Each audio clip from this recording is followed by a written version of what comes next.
But let's talk about various verticals. Sure. And Krithi, I want to specifically talk about geographies now, UK and US. Right. UK is something which is standing out quite tall for you. The last few quarters have been quite strong, while on the other hand, US and North America has been slowing down. So two-part question, is that resilience in UK likely to continue? And secondly, with respect to the US and North America, is it looking at least incrementally better in the sense that clients are coming back to the table, the deal conversions is happening at a faster rate than what you saw 3 months ago?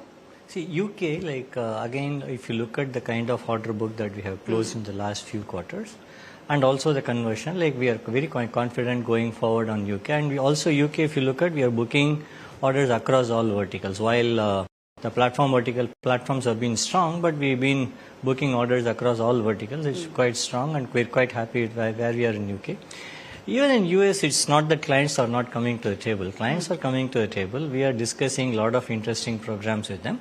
But what's happening, as we explained yesterday also, some of those programs where they don't see the ROI immediately or where they don't deem them business critical immediately, those programs are getting paused.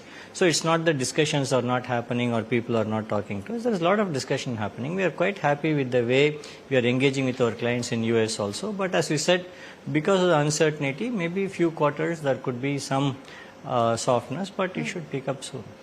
Yeah, no, I just had a follow-up there. When you say that the projects which have lower ROIs are getting pushed a bit, and this is something we have been hearing with respect to the global commentary as well, that discretionary spend and discretionary project is something which is getting a bit curtailed. My question to you is the pie of discretionary itself increasing in the sense that a transformation project which was considered critical earlier, is it now getting pushed in the discretionary basket, and hence there's a bigger pie which might see a slowdown?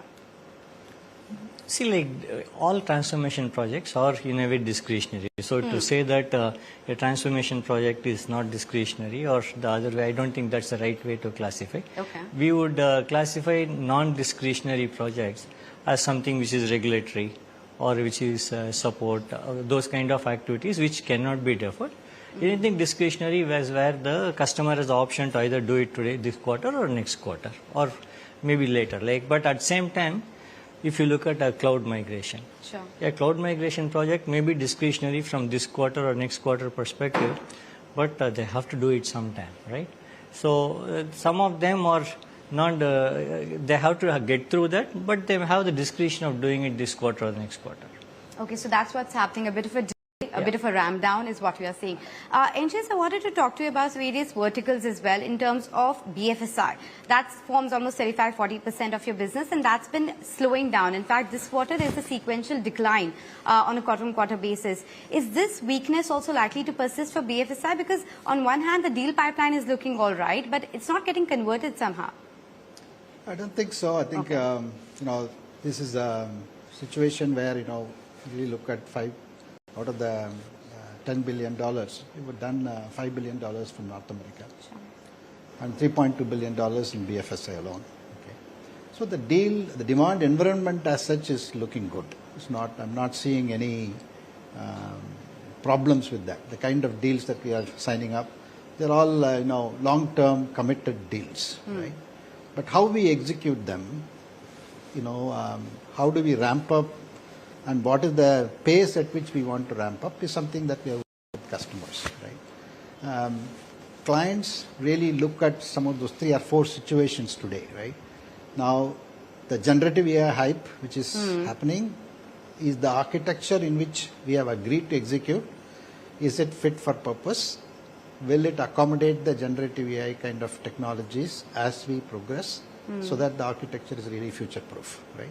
So that will mean that, look, next about 2-3 months, we will iron that out before we actually ramp up and then execute the large transformation programs. That's the first one.